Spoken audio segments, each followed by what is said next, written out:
14 नं चिरांदुवार block committee इउपिपिएलनि सिङाव थानाय जाने बे 2 नं खाग्राबारि बे गामिनि गेवलां गेलेग्रा फोथार बे फोथारावहाय दिनैहाय जोङो जोंनि बेसेन नाङालासे सावस्रि जे जोंहा फाहामथाय बादा जों बे हाबाफारिखौ जोंहा बङाइगावआव थानाय जोंनि Narmada international hospital and research centre बिथांमोननि मददजों आरो जोंनि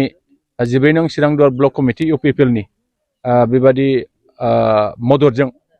जों दिनैहाय सानसेनि हाबाफारि लानानै मोनसे बे हाबाफारिखौ जोङो खुंदों आरो बे हाबाफारियाव जोंहा बे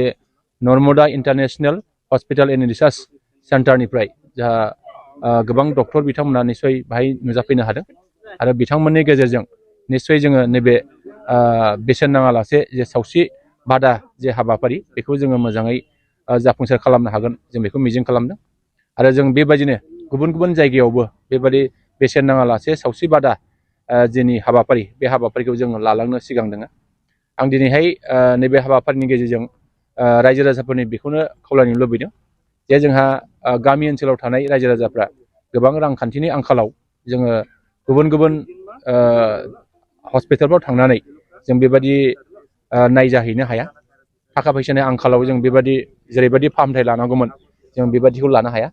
दा बेनिखायनो जोङो नैबे फाहामथाय बादानि गेजेरजों जोंहा बाहाय गोबां माखासे बेमार आजारफोर दिनै बिथांमोना नायगासिनो दङ आं आसा खालामो जोंनि गोरिब गुन्द्रा रायजो राजाफ्रा बेनि गेजेरजों एसेब्लाबो सहाय मोनगोन मदद मोनगोन आं बेखौ मिजिं खालामो आरो आङो रायजो राजाफोरखौ बेखौनो खावलायगोन जे बेमार आजारफोरनिफ्राय बारग'नो थाखाय जोङो निश्चय जानायनि जे आदार बे आदारखौबो जोङो जोथोनै जोङो जानांगोन मोजाङै जों जानांगोन जेसेबां जायो बेबादि जायोबा निश्चय जोंहा बिपद जागोन दा बेखायनो जोंहा मोनसे बाथ्रा दं एसेल' जानोबा बुरजा जा बुरजा जानोबा एसेल' जा बे बाथ्राखौ निश्चय जों एसे गोसोआव लानांगोन आरो फैबाय थानाय समाव गावखौ जाहाथे मोजाङै जोथोन लानानै गावनि जिउखौ जाहाथे दैदेनलांनो थाखाय बयबो नाजागोन आं बेखौ खावलायो रायजो राजाफोरनो मुलिफोरखौ हरनाय जादों रां लायालासिनो दिनैहाय नैबे बेसेन नाङालासे सावस्रि बादा फाहामथाय बादा दा बेनि गेजेरजों जोंहा गोबां जोंनि गोरिब गुन्द्रा रायजो राजाफ्रा बाहाय फैनानै निश्चय नायजाफैदों आरो बे नायनायाव मोननाय बेमारफोरखौ फाहामनायनि थाखाय जोंहा बिथांमोननिफ्राय माखासे मुलिफोर निश्चय बिथांमोना हरदों आङो खोब मोजां मोनदों आरो बेनि गेजेरजों निश्चय जोंनि बेमाराव गोग्लैनाय जे सुबुंफ्रा एसेब्लाबो रैखा मोनगोन आं बेखौ मिजिं खालामो बेनि बिसय नोंथाङा गोसोखौ माबायदि मोनदों बिराद मोजां मोनदों माने सुगार दङ नालाय आंनिया ओमफ्राय सुगारखौ फ्रि नायजानो मोनदों ओमफ्राय दा मुलि हरबाय ओमफ्राय दा बेजों एसे आराम मोननोला गावनाव लिंदों आरो बेनोसै डक्टरा मा बुङो डक्टरा माने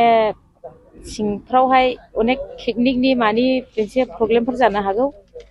ओंखायनो आंनाव थां बिदि होनदों आरो बेबायदिनो समाव नोंथांमोननि एरियानि बे जाय मानसिफ्रा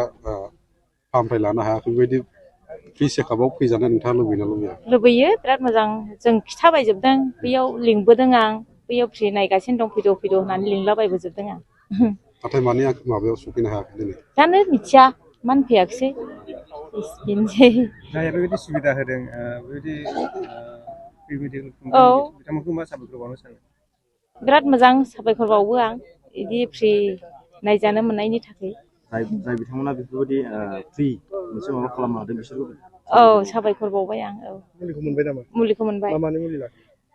मा सुगारनि हरबाय होनदां ओमफ्राय मानि हरखो आंथ' लेखाबो रोङा औ हरबाय एसेनोसै बाबु दे দবাই ল'ব আহিছোঁ দবাই চেকআপ হৈছে আচলতে আপোনাৰ কি অসুবিধা হৈছে মোৰ ওই গাও বিষয় গিঠি এইটাই আর একটা দাঁত খুজলি এতিয়া আপুনি এইটো দবাইটো পাই কেনেকুৱা লাগিছে পাইছোঁ মনটো ভাল লাগিছে ভাল লাগিছে ডক্টৰ কি কৈছে ডক্টৰ কৈছে হ'ব মিঠা কম কৰিব চুগাৰ বেছি নাই এরকম কৈছে